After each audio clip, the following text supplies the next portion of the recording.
Voilà, donc au niveau de l'introduction, je vais donc vous présenter Bernard Kepet, donc, qui est aujourd'hui notre invité chez Ecofin Club. Alors, je vais couper simplement d'abord les micros de tout le monde pour le plus grand confort des uns et des autres. Alors, Bernard Kepet, donc, en fait, est licencié en sciences commerciales et consulaires et travaille depuis près de 30 ans au sein de la banque CBC. Il occupe le poste de Chief Economist depuis 2010. Ses principales responsabilités consistent donc à suivre l'évolution de l'économie belge, européenne et mondiale. Vous pouvez également retrouver donc son blog qui sera donc affiché donc en fin des slides de la présentation de Bernard. Alors, un petit clin d'œil également, donc Bernard est passionné notamment d'œnologie, de théâtre et de livres. Alors aujourd'hui, on ne va pas vous parler de ceci, on va vous parler bien évidemment de la Chine. La Chine est l'irrésistible ascension d'une hyperpuissance économique et on aura donc un brossage de différents éléments qui consistent aujourd'hui à voir où en est la Chine avec son plan quinquennal, comment fait-elle suite à l'après-Covid et quelles sont ses ambitions également dans un monde mondialisé et qui permettent donc également, via ses grandes forces et ses grandes faiblesses, de nous accompagner au niveau économique et au niveau mondial. Alors, Bernard, je te cède la parole bien volontiers et on se retrouve d'ici une demi-heure, trois quarts d'heure. Vous pouvez également vous poser vos questions en ligne via le chat, n'hésitez pas, et il y a une main levée. Il suffit d'actionner et vous pourrez donc poser vos questions après la conférence de Bernard. Voilà, Bernard, je te cède la parole. Merci Didier, bonjour à tout le monde. Désolé pour le petit décalage, vous l'avez compris, qu'on va avoir entre mes propos et les slides que vous allez voir. C'est les aléas du direct, les aléas de l'Internet aujourd'hui. Donc, vaste question que je vais aborder aujourd'hui. Je vais donc commencer par le nouveau plan quinquennal. Je vais voir aussi la façon dont la Chine a géré la crise du Covid-19, qui est un élément assez fondamental probablement. Quel est le nouveau de développement, ce qu'on a appelé le modèle, ou ce qu'on appelle aujourd'hui le modèle de développement à double circulation? Et puis, quels sont les grands axes de développement? Et puis se poser la question de savoir si on a en face de nous un colosse au pied d'argile. Alors d'abord, le premier élément, donc, c'est le nouveau plan quinquennal. Alors dans le nouveau plan quinquennal qui a été présenté par Xi Jinping au mois de septembre, qui sera approuvé par le parti au mois de mars, j'ai retiré peut-être la quintessence des éléments essentiels qu'il faut retenir de ce plan quinquennal. Or, le premier, il n'a rien. Ça, c'est comme toutes les économies, c'est un simple rappel de la volonté de s'inscrire dans la tendance actuelle. Le deuxième élément qui est assez fondamental dans ce plan quinquennal, c'est un marché intérieur qui deviendra plus fort. Et j'insiste fortement là-dessus, vous allez voir pourquoi tout à l'heure dans mon exposé. Et deuxièmement, c'est améliorer la capacité d'innovation. Donc ces deux éléments, marché intérieur qui deviendra beaucoup plus fort, capacité d'innovation, font un peu le fil d'ailleurs. Troisième élément, non négligeable, et c'est un changement assez fondamental de l'attitude de la Chine ces dernières années, c'est accroître l'influence de la culture chinoise. Jusqu'à il y avait plutôt tendance à, je dirais, baisser les yeux quand on l'attaquait. Aujourd'hui, on n'est plus du tout dans la même attitude. On a par contre une Chine qui peut être extrêmement agressive. Je vais vous donner un exemple qui est celui des relations entre l'Australie et la Chine, qui ont été malmenées avec des photos qui ont été transformées de soldats australiens qui étaient en Afghanistan. Et vu l'attitude de l'Australie, la Chine a été extrêmement virulente et a même mis des sanctions par rapport à l'Australie. Dans ce plan quinquennal qui ne sont pas négligeables, même si l'objectif n'est pas le même objectif que l'Europe, c'est réduire les émissions des principaux polluants, donc un objectif aussi climatique qui est affirmé par la Chine. Alors il est affirmé, on verra s'ils vont le réaliser, mais en tout cas une volonté de s'inscrire dans cette tendance mondiale. Et probablement aussi un élément qu'il ne faut pas perdre de vue, et j'en reparlerai à la fin de mon exposé, c'est améliorer la démocratie socialiste. Et je pense que les deux thèmes doivent être bien entendus, c'est-à-dire que l'un ne va pas sans l'autre et sont dans une conception évidemment totalement conforme à la vision de la Chine et pas la vision démocratique que nous pouvons avoir des choses. Quel est l'objectif de la Chine derrière tout ça avec ce plan quinquennal? Comme elle l'a été d'ailleurs dans les années 20, où la Chine représentait 30% du PIB mondial, c'est-à-dire davantage que ce qu'était le PIB de l'Europe et aux États-Unis à l'époque. Alors ce n'est pas nouveau, ce n'est pas le changement de ce plan quinquennal, ce 14e plan quinquennal qui explique ce changement d'attitude de la Chine, mais c'est déjà en place depuis 2015, depuis le lancement du Made in China 2025, où l'ambition de la Chine est clairement de devenir une puissance technologique mondiale. Je vais revenir sur ce Made in China 2025 parce qu'il est fondamental.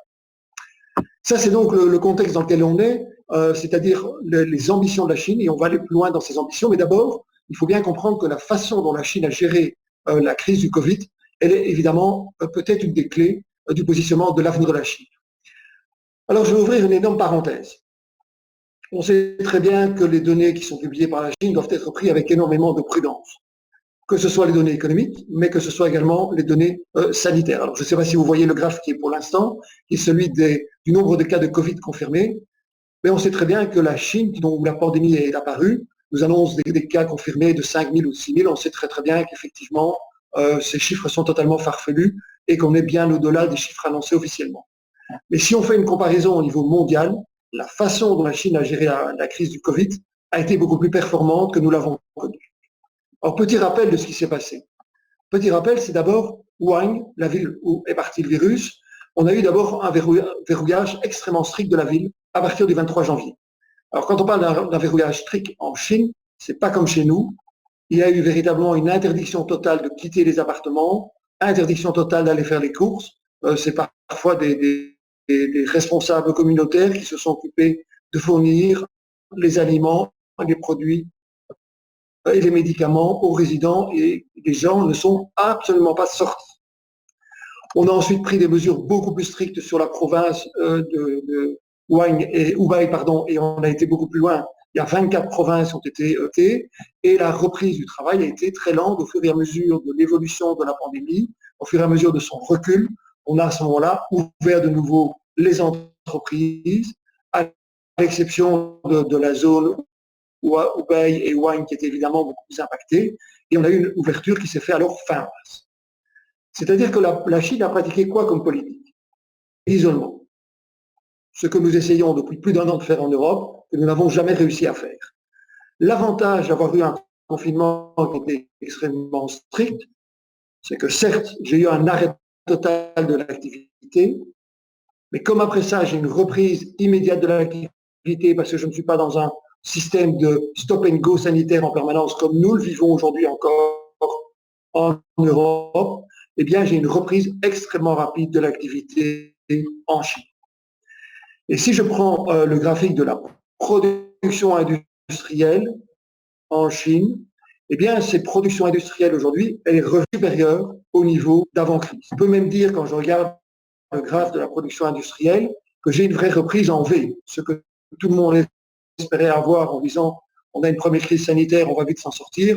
Eh bien, on se rend compte qu'en Europe, aux États-Unis et ailleurs, ce n'est pas le cas, sauf en Chine. Et paradoxe en plus de l'histoire, c'est qu'aujourd'hui, la Chine profite de la pandémie, puisque la Chine exporte des médicaments, des masques, des produits médicaux, donc tout ce dont nous avons besoin, nous, aujourd'hui, pour faire face à notre deuxième et peut-être demain à notre troisième vague. Et c'est quand même ironique quand on sait que c'est quand même de la Chine que vient cette pandémie. Et la Chine sera la seule économie, ou est la seule économie d'ailleurs, à afficher une croissance positive en 2020.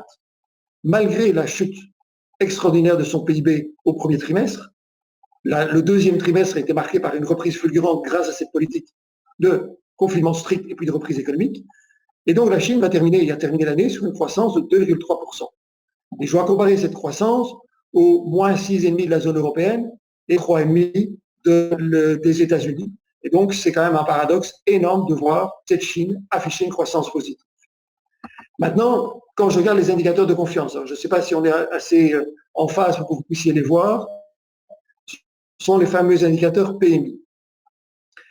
Ces indicateurs PMI, je les ai représentés ici sur le graphe pour l'industrie manufacturière d'un côté, le secteur des services de l'autre. Sur le graphe, la ligne en bleu clair, c'est l'indicateur PMI officiel, et en bleu foncé, c'est l'indicateur PMI de la société Markit, donc c'est un indicateur beaucoup plus objectif. Donc je vais donc de la société indépendante. De nouveau, c'est une belle évolution en V, c'est-à-dire que j'ai une chute totale de la confiance. Quand je suis, pour rappel, en dessous des 50, ça veut dire que je suis à ralentissement économique. Quand je suis au-dessus, je suis en reprise économique. Donc j'ai un arrêt total de l'activité, effondrement de la confiance, et puis j'ai une reprise de la confiance avec un indicateur qui repasse largement au-dessus des 50 très rapidement. Si je regarde le secteur des services, de nouveau, je me focalise sur la ligne bleue foncée, qui est donc celui de la société Markit. Là, le constat est un tout petit peu différent. J'ai effectivement la chute de l'activité, et puis j'ai une reprise, mais qui va se faire en deux temps. Première étape, j'ai une petite reprise de l'activité des services, et une deuxième étape, je vais avoir un niveau qui va revenir au niveau antérieur à la crise. Donc, ça met déjà en évidence que la reprise en Chine s'est faite essentiellement par l'industrie, par le secteur manufacturier. Et on va même un peu plus loin, on peut dire que cette reprise de l'activité économique en Chine, elle a été surtout permise, assurée par d'énormes investissements de la part des entreprises d'État, de la part des régions et de la part du pouvoir central. À la différence de ce qu'on a connu en Europe et aux États-Unis, cette reprise a donc été assurée non pas par un soutien aux consommateurs, par un soutien aux ménages avec un chômage temporaire, ça n'existe pas du tout en Chine. On a fait tout pour assurer une reprise par l'investissement, et un investissement qui est un investissement également dans les infrastructures. Mais ça a fonctionné en termes de croissance, on a effectivement bien retrouvé de la croissance. Par contre, je vais y revenir, la consommation intérieure n'a pas apporté de croissance au premier et au deuxième trimestre. Donc ça, c'est l'élément assez fondamental dans cette gestion de la crise qui permet à la Chine d'avoir un bilan beaucoup plus positif que nous et finalement aujourd'hui de sortir renforcé de cette crise et aujourd'hui même de profiter de la pandémie. J'en arrive alors à mon nouveau modèle de développement, ce qu'on appelle le modèle de développement à double circulation. Mais avant de parler de ce modèle de développement à double circulation, je dois d'abord parler d'une autre théorie, c'est la théorie du vol des oies sauvages. Alors vous connaissez, enfin vous voyez ce que c'est un vol des oies sauvages, moi en tout cas dans ma région et Didier aussi, puisqu'on n'est pas très loin, on en a pas mal, on a pas mal de ces vols d'oies très caractéristiques qui se forment en V. Et pourquoi est-ce qu'on parle de cette fameuse théorie du vol des oies sauvages quand je parle de la Chine? Alors c'est une théorie qui émane d'un économiste japonais qui a émis cette théorie en 1930 et qui a mis cette théorie en place par rapport au développement d'un pays en développement par rapport à d'autres pays qui sont plus avancés dans la même région. Il parlait à l'époque du Japon, évidemment, mais on peut évidemment totalement l'appliquer à la Chine et vous allez voir pourquoi. Les deux éléments fondamentaux dans ce processus de développement, c'est d'une part le commerce et d'autre part l'investissement étranger. Quelle est la première phase dans ce modèle de développement de la théorie du vol des oies sauvages, Eh bien d'abord, première étape, le pays en développement va simplement importer des produits manufacturés et va exporter des matières premières et des produits agricoles. Dans une deuxième étape, il va lui-même commencer à construire sa propre production de biens de consommation, mais il va surtout profiter, je dirais, de ce développement par une politique des pouvoirs publics qui va être conséquent et va continuer à importer dans cette deuxième phase toujours du capital et des machines. Dans une troisième étape, l'industrie locale va devenir une force exportatrice et elle va commencer à exporter ces biens de consommation que dans un premier temps, elle mettait elle-même, qu'elle importait elle-même et que donc dans un troisième temps, elle va vraiment développer sa force exportatrice et elle va aussi développer une production de biens d'investissement. Et dans une quatrième étape, elle va normalement diminuer ses exportations de biens de consommation, qu'elle va transférer à des pays moins avancés, et elle va exporter des biens d'investissement et elle va devenir une force dans le commerce international. C'est exactement le modèle qu'a suivi la Chine jusqu'à présent. On est dans la quatrième étape aujourd'hui. Elle n'exporte beaucoup moins de biens de consommation. La production a été transférée à des pays comme le Vietnam, les Philippines, et elle est devenue une force d'exportation de biens d'investissement et une force dans la concurrence internationale. Et il faut bien comprendre ce développement de la Chine dans la vision fondamentalement différente de la Chine aujourd'hui, du pouvoir chinois aujourd'hui, et c'est là où arrive cette fameuse notion de la double circulation. Jusqu'à présent, la vision qu'avait la Chine, ou en tout cas comment elle voyait les choses, c'était, alors de nouveau, si vous voyez le schéma, c'est les États-Unis qui sont au centre de la demande mondiale. Ça, c'était avant. Aujourd'hui, la vision de la Chine dans cette double circulation a fondamentalement changé. Et sur base d'une interprétation qui a été faite des propos de Xi Jinping sur sa vision de cette double circulation, voilà le schéma tel qu'il se présente aujourd'hui. On a trois grandes régions, l'Europe, les États-Unis et la Chine. On n'a donc plus les États-Unis qui dominent. Les trois grandes régions sont plus ou moins équivalentes, alors je dis bien plus ou moins équivalentes, et si on parle d'une double circulation, c'est parce que la première circulation se fait entre les trois régions, mais la deuxième circulation se fait au niveau régional sur l'ensemble de la zone asiatique. On est donc dans cette double circulation avec au centre de cette deuxième zone, de cette deuxième circulation pour être précis, la Chine. Et il faut bien comprendre ce développement, cette double circulation et cette vision de la Chine dans le sens où la Chine a mis en place tous les outils pour être dans cette logique de trois intermédiaires, de trois intervenants, dans le cadre de ce fameux nouveau zone d'échange qui a remplacé l'ASEAN que Trump a quitté en 2017 et qui est ce qu'on appelle aujourd'hui le RCEP, c'est-à-dire le Regional Comprehensive Economic Partnership, qui a été signé le 15 novembre 2020, où on retrouve les 15 pays d'Asie-Pacifique, c'est-à-dire les 10 pays de l'ASEAN, la Chine, le Japon, la Corée du Sud, l'Australie et la Nouvelle-Zélande. Cette zone-là, cette énorme zone de libre-échange, est la fameuse zone de la deuxième circulation telle que la conçoit la Chine. Et je vais rappeler simplement, quatrième étape dans ma théorie du vol des oies sauvages, exportation de biens d'investissement, transfert dans des pays moins avancés, et le transfert se fait donc dans cette nouvelle zone de libre-échange qui a été signée dernièrement, et avec une volonté très claire également d'essayer de renforcer le marché intérieur, qui est un des points faibles, on va le voir, de la Chine aujourd'hui. Et cet accord régional est fondamental pour la Chine. Alors pourquoi est-ce qu'il est fondamental? Parce qu'il représente aujourd'hui 30% du PIB mondial. Il est fondamental aussi parce que grâce à Trump, la Chine a pu se repositionner dans cet accord et cet accord reprend les normes qui sont promues par Pékin. Cet accord aussi va être une énorme possibilité d'attirer les entreprises étrangères parce qu'elles vont bénéficier de tarifs douaniers privilégiés et donc être compétitives dans la région. Et surtout, cet accord, ça va permettre à la Chine d'avoir accès à un marché de 2 milliards de consommateurs. Donc, cette double circulation est vraiment la clé de voûte fondamentale de la politique que veut mener Xi Jinping dans les prochaines années, avec au centre le marché asiatique et au centre de ce marché asiatique, la Chine comme acteur économique dominant. Mais clairement, la Chine n'avait pas attendu de mettre en place ce fameux 14e plan quinquennal, ni cette double circulation. Elle a déjà développé ses grands axes de développement via le fameux Made in China 2025. Made in China 2025, ça date de 2015. Made in China 2025, c'est clairement ce qui a provoqué les réactions de Trump. Alors sur le principe, il avait raison, mais évidemment sur la forme, il s'est complètement planté et on voit ce que ça donne aujourd'hui. Mais sur le principe, il avait raison de dire attention, la Chine veut être dominant dans un certain nombre de secteurs, nous devons, nous, Américains, nous protéger. Et quels sont ces différents secteurs dans lesquels aujourd'hui la Chine a décidé de se développer? Quelles sont les 10 industries clés dans lesquelles la Chine veut se développer dans le cadre de son programme Made in China 2025? Le premier marché, la première industrie, c'est la robotique.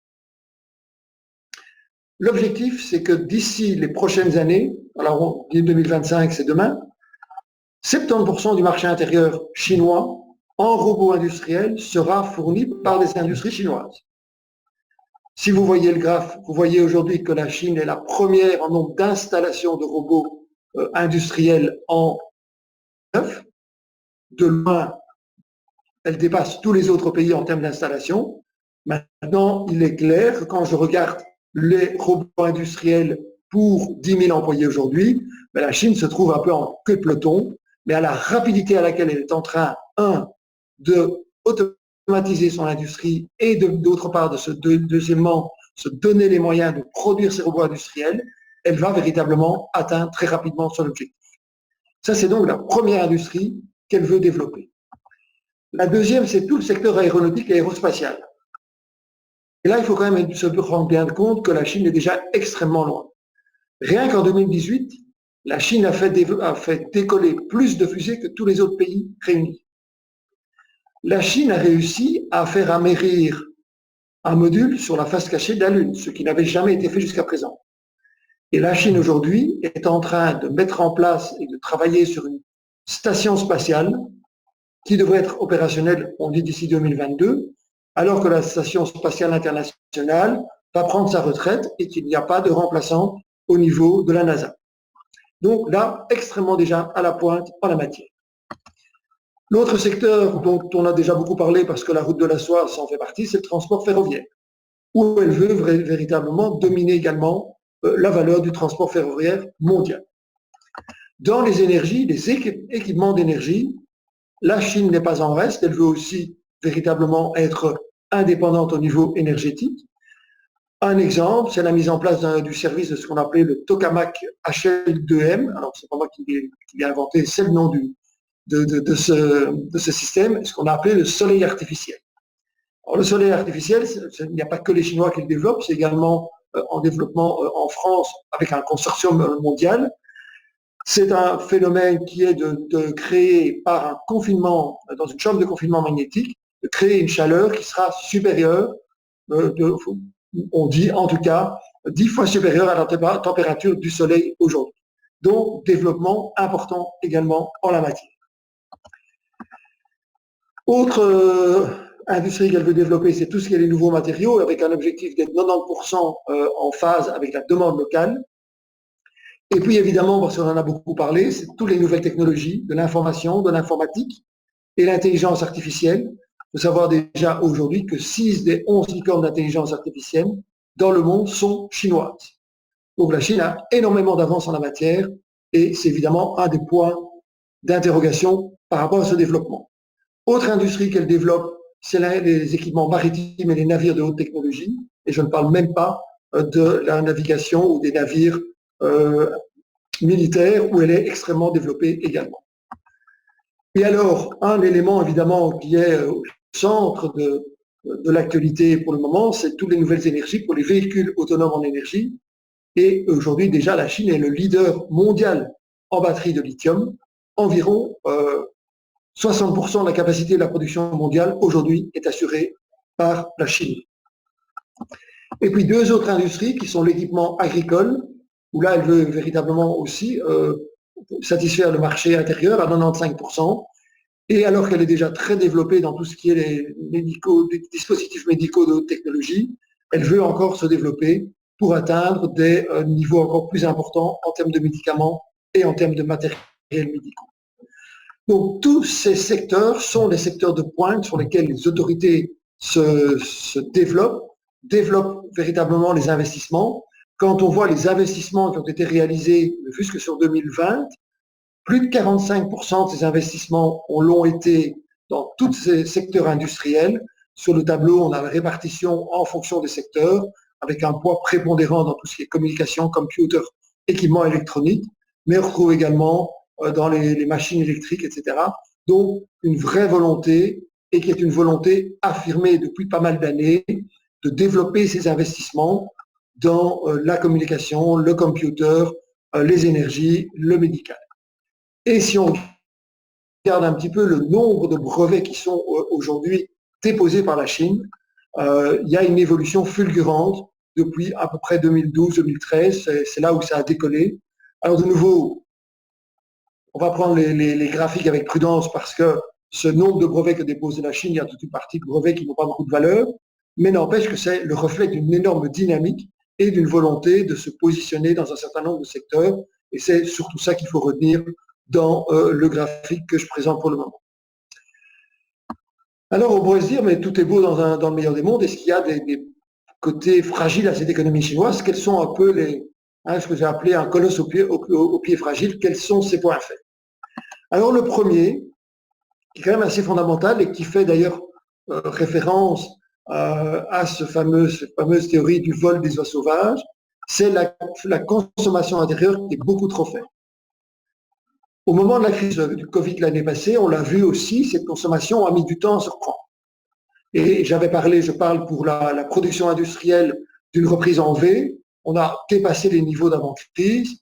Pour les ventes de détail, pour la consommation intérieure, on n'est pas du tout revenu au niveau d'avant-crise. On a une faiblesse fondamentale de cette consommation intérieure, qui est la résultante d'une part d'inégalités extrêmement importantes dans la société chinoise et aussi de l'absence totale ou quasiment totale d'un filet de sécurité sociale. Et ça a été encore beaucoup plus flagrant pendant la crise du Covid, parce qu'effectivement, ils n'ont pas du tout mis en place les mêmes outils que chez nous. Ce qui veut dire que cette consommation intérieure qui pèse sur l'activité économique fragilise l'économie chinoise, parce que ça veut dire que l'économie chinoise est fortement dépendante du commerce international pour sa croissance. Si le commerce international s'arrête, l'économie chinoise s'arrête. Elle a donc besoin à un moment donné de rééquilibrer son modèle, et le rééquilibrage ne peut se faire que par une augmentation de la consommation intérieure. En plus de ça, cette consommation intérieure, elle est faible, parce que finalement, aujourd'hui, malgré la croissance de ces dernières années, le revenu national brut par habitant est extrêmement faible par rapport à d'autres pays et certainement par rapport aux pays de l'OCDE. Il y a un vrai retard en la matière qui est aussi la conséquence de ces inégalités qu'on a observées dans la société chinoise. Et même si quand on regarde l'évolution un petit peu de cette consommation, on a l'impression d'avoir une consommation relativement stable, mais finalement, vu la diminution du PIB, parce que la Chine a quand même eu une diminution de son PIB, globalement, la consommation intérieure ne s'est pas du tout accélérée ces dernières années. Elle a juste finalement réussi à se stabiliser et donc n'a pas été ce moteur de la croissance qui permettait de compenser la diminution des exportations ou des investissements.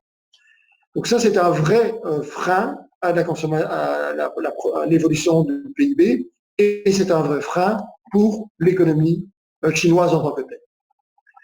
Le deuxième grand défi ou la deuxième grande faiblesse aujourd'hui, c'est que la Chine a tout fait, mais c'est surtout les autorités chinoises et les entreprises publiques ou les régions ou les gouvernements locaux qui ont assuré ce développement. C'est-à-dire que c'est 40, 45%, parfois même plus, pendant certaines années, de la croissance qui était assurée par les investissements des entreprises publiques et des gouvernements locaux. Et donc, très peu privé.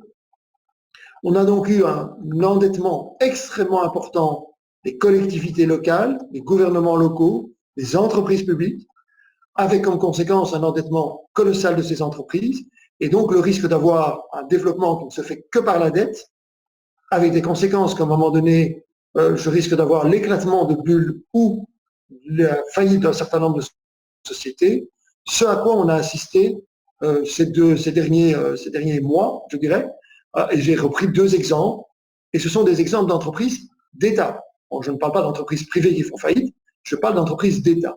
Alors, il y a deux exemples qui sont assez significatifs de cette évolution, ou de cette situation. C'est un opérateur minier, mais donc qui est d'une entreprise d'État, qui a été noté AAA. Alors AAA, je rappelle, c'est la meilleure des notes en termes de rating. Donc c'est un opérateur minier qui appartient à une province en particulier et qui a fait défaut de paiement le 10 novembre de l'année dernière, seulement 3 semaines après avoir émis de nouvelles dettes. Un autre exemple, c'est une société qui est en co-entreprise avec une entreprise allemande BMW bien connue. De nouveau, on est avec un émetteur qui est un émetteur AAA, qui a lancé une émission obligataire de 151 millions de dollars il y a 3 ans. C'est une émission privée sur le marché chinois, qui est garantie par l'État, par la région, qui a dit qu'elle avait suffisamment de liquidités, qu'elle avait en plus des terres s'il fallait pour rembourser l'obligation. Eh bien, aujourd'hui, elle a fait défaillance sur cette obligation après 3 ans. Ça montre bien évidemment la fragilité et la dépendance de cette économie à cette évolution de la dette.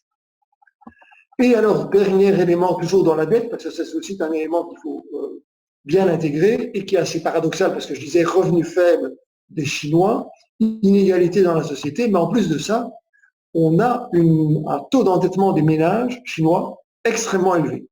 C'est la conséquence évidemment d'un boom du secteur immobilier avec une hausse importante des prix, surtout dans les villes.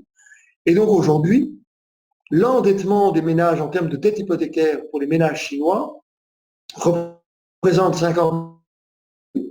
On est à des niveaux équivalents à ceux qu'on trouve au Japon, alors que les revenus ne sont pas du tout des revenus les mêmes, puisqu'on a des revenus qui sont plutôt des revenus comme la Russie ou l'Inde. Donc, un énorme décalage entre ce taux d'endettement et les revenus des ménages, et donc ça risque encore de peser un peu pour la consommation interne.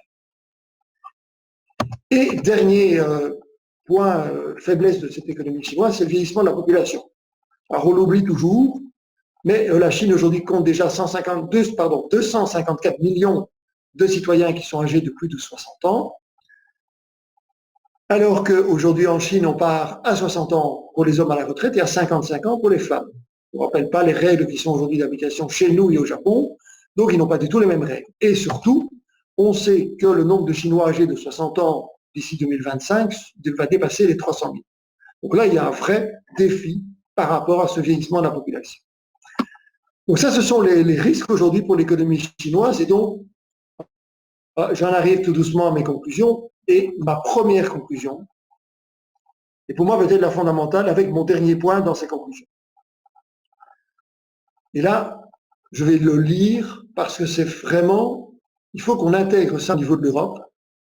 L'objectif de la Chine est de transformer l'ordre international en un système sélectif multilatéral aux caractéristiques chinoises, dans lequel les droits économiques et sociaux primeraient sur les droits politiques et les libertés. Alors, je n'ai pas besoin de vous faire un petit dessin.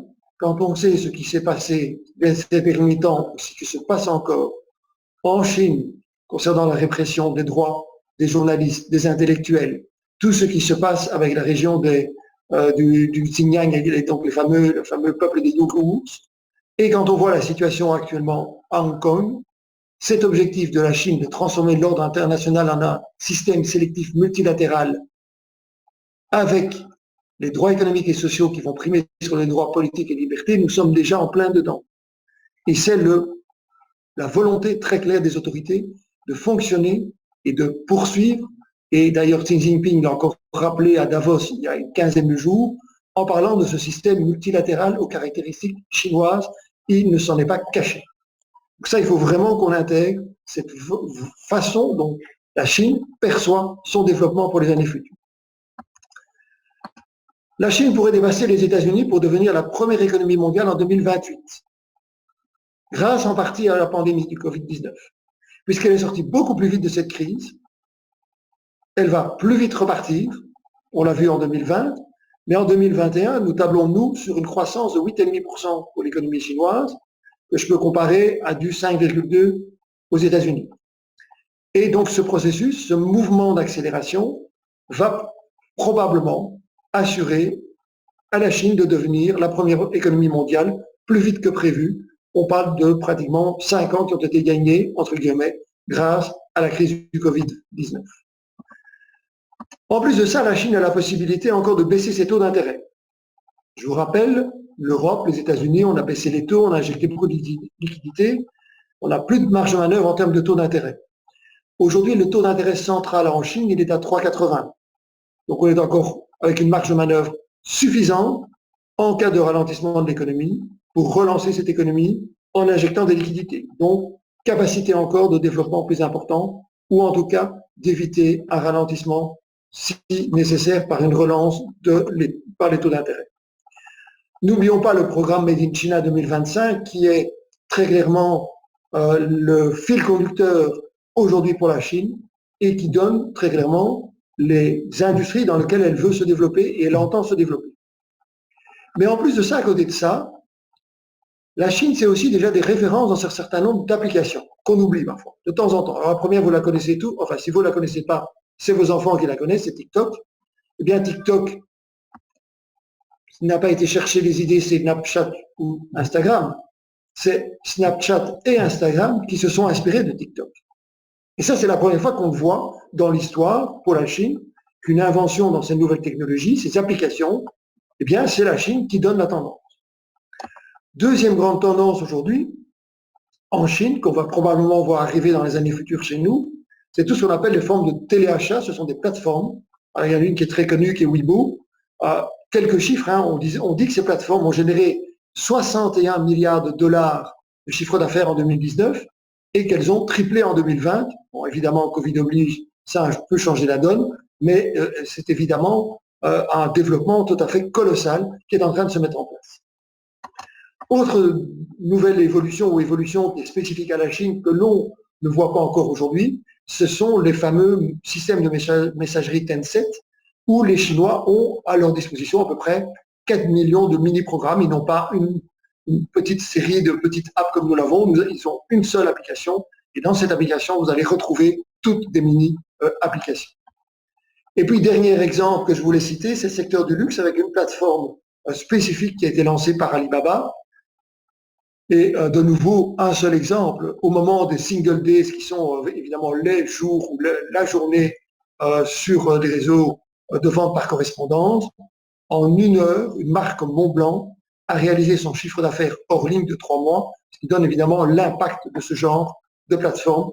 Et ce sont des plateformes qui sont aujourd'hui étudiées, rejointes par les grandes sociétés de luxe européennes, parce qu'elles savent très très bien qu'effectivement, c'est là qu'elles vont réaliser leur chiffre d'affaires dans les années futures, parce que c'est là que j'ai la croissance.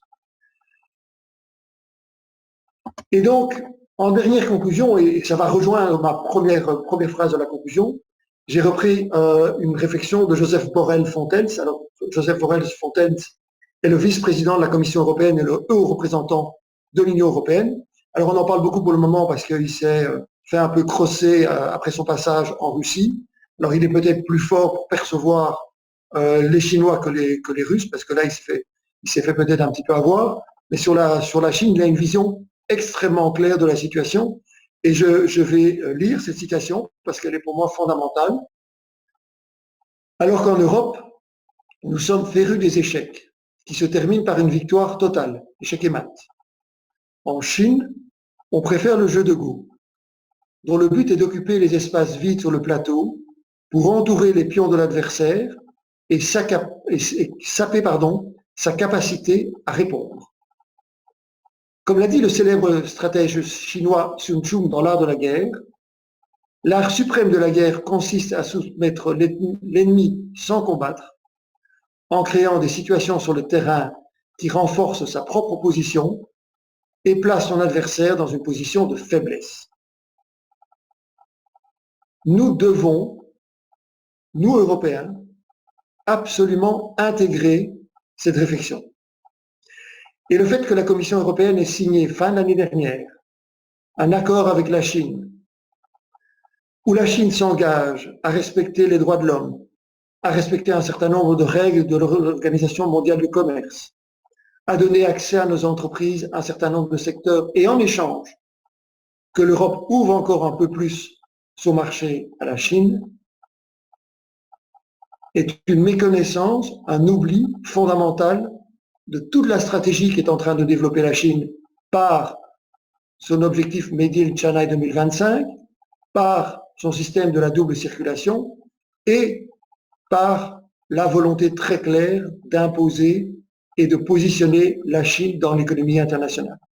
Donc, d'avoir signé cet accord, l'Europe a probablement fait une erreur, on a voulu aller trop vite, et il faut absolument que nous intégrions cette volonté très claire de la Chine de prendre une position et donc protéger nos entreprises, nos secteurs industriels principaux et nous armer par rapport à cet adversaire qui va devenir de plus en plus puissant dans le futur.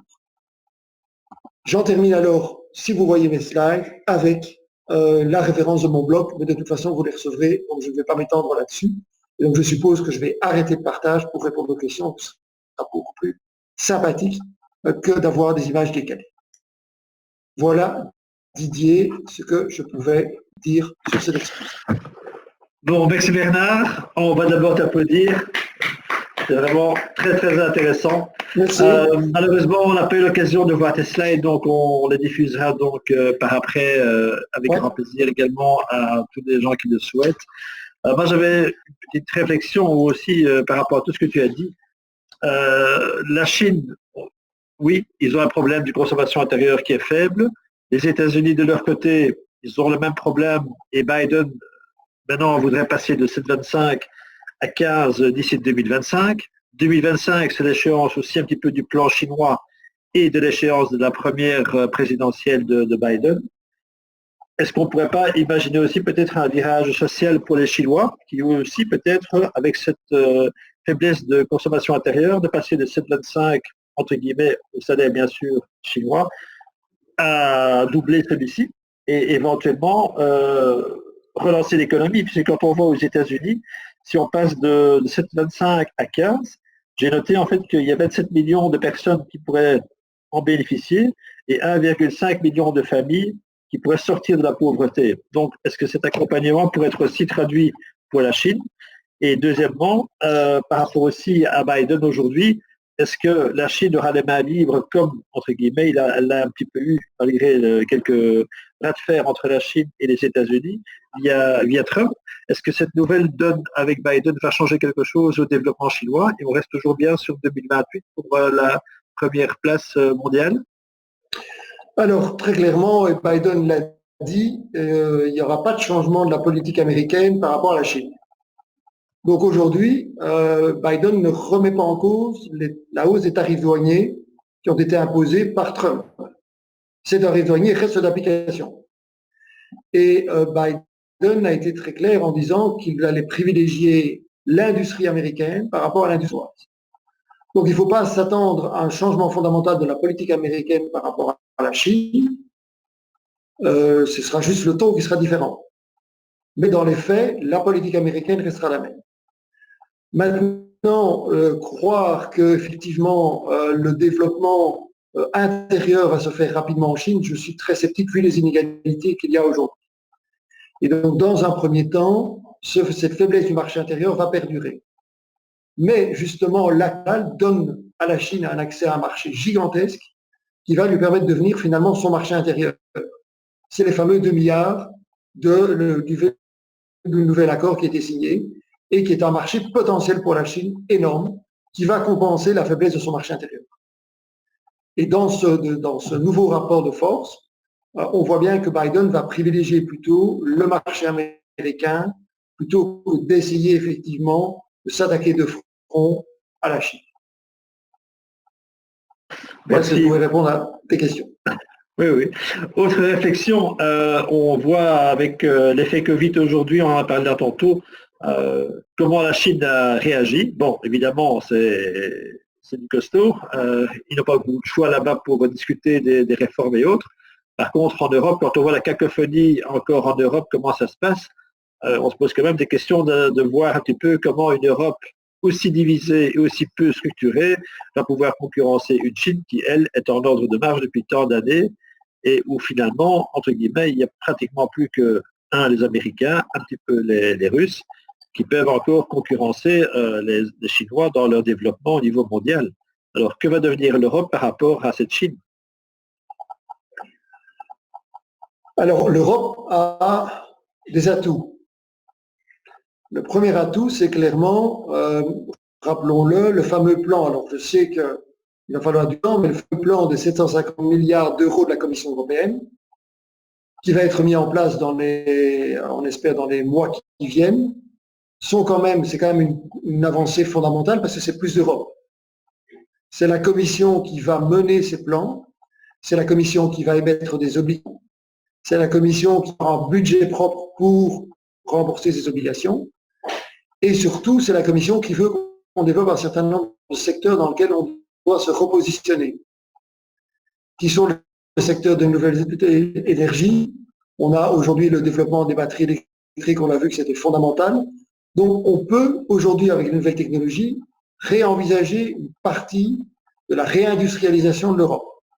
Alors, ne rêvons pas, hein, après le Covid, on a dit on va réindustrialiser l'Europe, on va tout rapatrier parce qu'on s'est rendu compte qu'on dépendait de la Chine. Ne rêvons pas. Mais une partie des industries, on les rapatrier.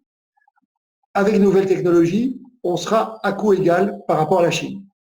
En Chine, les salaires ont fortement, raison pour laquelle ils sont en train de délocaliser une partie de leur production au Vietnam, aux Philippines et autres. Et donc, en termes de coûts, aujourd'hui, dans un certain nombre de secteurs, on peut être aussi compétitif. Donc, il faut que l'Europe se repositionne et surtout, c'était ma conclusion, il faut que l'Europe défende ses industries. Donc, il faut arrêter de vendre nos fleurons. Et d'ailleurs, les Allemands l'ont très bien compris aujourd'hui. Ils ont un fonds spécial, et l'Europe en a développé un aussi. C'est un fonds spécial pour protéger les entreprises européennes de tout achat émanant d'investisseurs étrangers, et en particulier de la Chine. Donc, on a les atouts pour pouvoir le mettre en place. C'est vrai que l'Europe, par contre, a l'inconvénient de la lenteur. Et cette lenteur, aujourd'hui, on le subit malheureusement. Et on voit bien avec des histoires des vaccins. OK. Au niveau des importations vers la Chine, est-ce qu'on a une idée plus ou moins du pourcentage que représentent, entre guillemets, l'Europe, la Russie et les États-Unis? Le premier marché à l'exportation, c'est l'Europe. OK. Donc, très bien. Voilà, donc je pense que c'est assez clair.